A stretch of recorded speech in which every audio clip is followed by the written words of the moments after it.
Vida, com o pastor Érico Rodolfo Bussinger.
Eu quero falar sobre o reconhecimento tardio da oportunidade que Deus dá.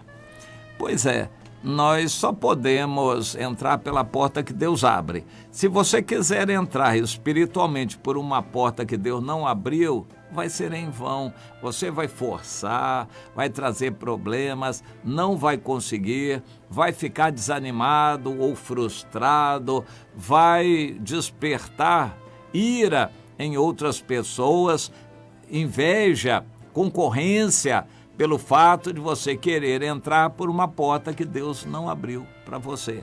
Isso é muito comum nas igrejas. A pessoa quer cantar, quer ir lá para frente cantar, aparecer, se mostrar, mas ele força a situação para gerar oportunidades, ao invés de procurar se ater ao ministério mais apropriado que Deus lhe deu, a pessoa quer forçar uma situação. Eu quero tomar como base aqui o texto de João 8, 28. Jesus disse a respeito dos judeus, e isso gerou uma discussão tremenda.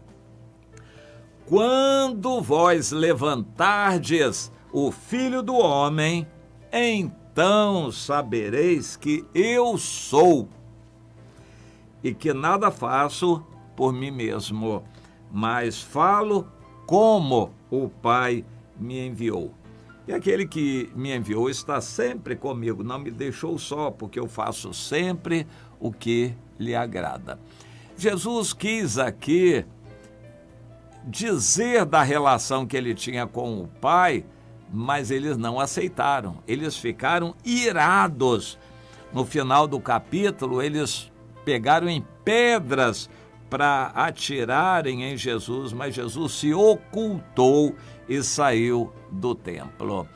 É interessante, Jesus se ocultou. Como ele conseguiu isso? Será que Jesus desapareceu? Usou de um poder sobrenatural para desaparecer? Não, não foi isso. Jesus usava roupas comuns. Ele não se destacava pelas roupas. Também ele não era tão mais alto que a população como Saul, que pudesse ser destacado. Jesus não tinha tantos seguranças em volta dele, ele tinha discípulos, mas que se vestiam normalmente. Quando Jesus estava no templo, sempre multidões vinham em volta dele e ficavam ali em volta dele, ouvindo e procurando testemunhar o que aconteceria. Era, em geral, muita gente. E o templo era um local central, era a praça principal da cidade, o átrio do templo, o pátio do templo. E a população inteira ia lá. Quando Jesus estava lá, o número certamente aumentava mais ainda. E Jesus ensinava. Os fariseus, um grupo, pegou em pedras para atirar em Jesus. Mas a Bíblia diz que Jesus se ocultou, ou seja, passou no meio da multidão. Os fariseus estavam com ira, com raiva de Jesus, mas não chegavam ao ponto de jogar pedras indiscriminadamente na população. Se eles jogassem pedras de qualquer maneira, eles acertariam muitas pessoas inocentes ali, poderiam provocar muita briga. Naquela época não havia tiro e armas assim muito letais. Eles tinham que usar armas curtas, ou pedaço de pau, espada, faca e lança, mas tudo isso tem que chegar perto da pessoa para atacá-la. As pedras podiam ser jogadas, mas se fossem pedras pequenas que pudessem ir longe, teria que ter uma pontaria muito boa. Para que a pedra pudesse causar um mal à pessoa, tinha que ser uma pedra grande, então não conseguiria jogar longe. E também teria que ter uma pontaria bem boa para acertar a pessoa. Então, só próximo a ela e com a pessoa separada da multidão. Como Jesus se meteu pelo meio da multidão, eles não conseguiriam acertar uma pedrada em Jesus e correriam o risco de acertar pedradas em muitas pessoas do povo e gerar outros problemas. Por isso eles desistiram. Jesus se ocultou, precisa ser entendido. Mas antes, Jesus despertou o ódio daquela gente. E havia muitos ali que estavam sinceros e creram em Jesus. Mas Jesus disse, de uma certa forma genérica, que aquele povo, os judeus e com suas autoridades representando o povo, os líderes religiosos, os sacerdotes também representando o povo, que eles levariam Jesus à morte de cruz, ser pregado no madeiro. Os judeus costumavam pregar a pessoa num pedaço de pau para ela morrer lá, ou fazer uma coisa qualquer para a pessoa morrer. Os romanos é que usavam a cruz, um travessão naquele pau, naquele madeiro. De qualquer forma, Jesus quis se referir a isto e, inclusive, fazendo os discípulos lembrarem que como Moisés estabeleceu aquela cobra no madeiro, aquela cobra de cobre ou de bronze que foi levantada para que todo aquele que fosse picado de uma serpente olhasse para aquela cobra e fosse sarado. Da mesma maneira, Jesus seria levantado. Já tinha falado isso lá atrás, no capítulo 3. Agora, no capítulo 8, ele lembra novamente que aquele povo judeu o levantaria, o crucificaria, ou seria pregado no madeiro.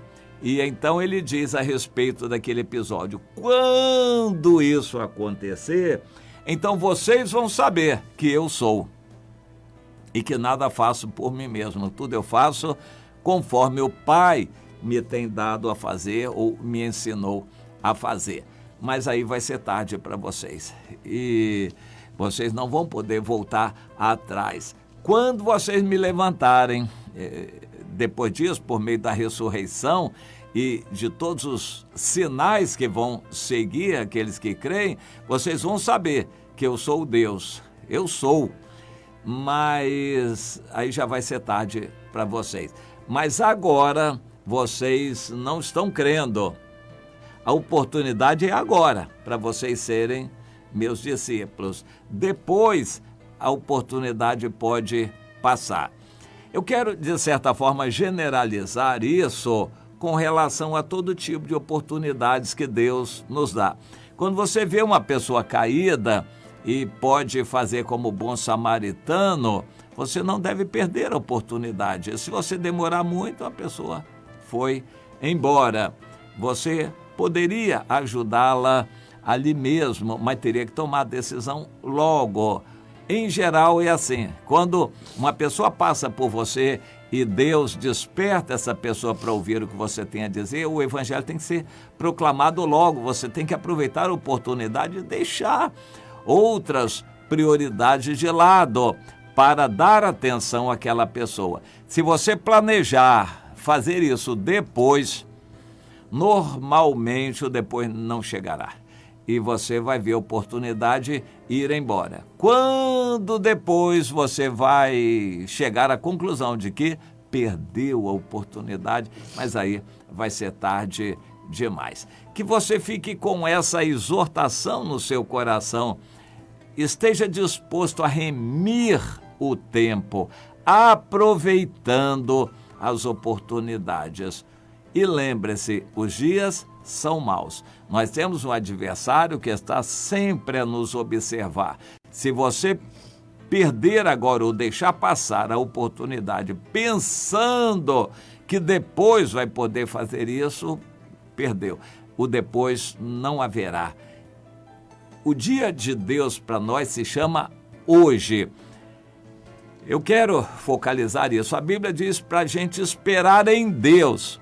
Tudo bem. Faça tudo o que tiver que fazer e o que depender de Deus, espere o momento apropriado de Deus, o momento certo de Deus. Ele tem o momento certo, então espere.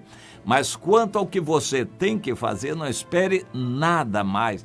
O tempo é agora, é hoje, para você fazer o que tem que fazer. Quanto a você, não tem que esperar nada, é fazer agora. Se deixar para depois, a oportunidade passa. No entanto, o que depende de Deus fazer, e você já fez tudo que você tinha que fazer, então Ele vai fazer na hora apropriada e pode até parecer tardio, mas Ele não falta. Deus é firme e o que Ele vai fazer, Ele faz, mas na hora dele, que é a melhor. Não fique ansioso, querendo apressar Deus. Ele tem a hora dele, mas a sua é agora. No que você tem que fazer, não dá para ficar esperando. O amanhã não existe. Se você não está preparado para se encontrar com Jesus hoje, se a sua vida não está limpa hoje, provavelmente nunca estará. Pense nisso com seriedade, minha irmã, meu irmão. Ou você se prepara para o arrebatamento hoje, ou você provavelmente nunca estará preparada. Porque você que deixa de hoje para amanhã, de amanhã vai deixar para depois de amanhã. O fiado só amanhã. O amanhã será sempre amanhã. Quando o arrebatamento acontecer, você estará num propósito de no dia seguinte se consertar com Deus. Só que o arrebatamento já terá acontecido e você terá perdido a grande oportunidade. É hoje o dia do Senhor. Acerte sua vida, confesse. Por que você não toma a decisão hoje de deixar o pecado, de acertar sua vida, de fazer o que tem que fazer? Não deixe nada para amanhã. Hoje é o dia. O amanhã pode ser tarde demais e você vai amargar duramente esse remorso, essa tristeza, e muitos vão chorar muito no inferno, amargando as oportunidades que perderam, porque eles deixaram para amanhã, não se prepararam e a morte chegou, a oportunidade acabou e eles nunca mais vão ter outra oportunidade. O inferno será um local, um lago de fogo, e será um local de grande sofrimento, principalmente pelo choro dessas pessoas que perderam a oportunidade. Será que você vai estar lá? Se você perder a oportunidade hoje, eu posso garantir que muito provavelmente vai perder amanhã também. E depois de amanhã também, e você vai perder para sempre a oportunidade. Ou é hoje, ou é nunca. Aproveite hoje, faça o que tiver que fazer, tome a decisão que tiver que tomar. Hoje é a oportunidade que Deus está dando para você.